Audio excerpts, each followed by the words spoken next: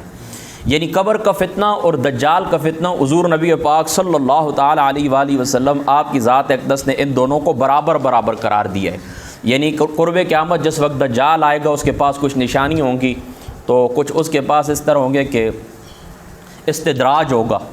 یعنی ایک ہوتا ہے نا نبی کا جو معجزہ ہوتا ہے، اس طرح ولی کی کرامت ہوتی ہے، اس طرح کافر کا استدراج ہوتا ہے جو محیر العقول واقعات دکھاتا ہے۔ تو ربوبیت کا دعویٰ کرے گا، کچھ عجیب قسم کی حرکتیں کرے گا، تو لوگ کیا ہوں گے کہ اس کے فتنے کے اندر مبتلا ہو جائیں گے، اس کے وہ محیر العقول واقعات دیکھ کر اس فتنے کے اندر مبتلا ہو جائیں گے۔ تو جس طرح فتنہ دجال سخت ہے، بالکل اسی طرح قبر کا فتنہ بھی سخت ہے کہ جس وقت بندے کو آزمایا جاتا ہے وہ منکر نکیر آتے ہیں بڑی سخت شکلوں کے ساتھ،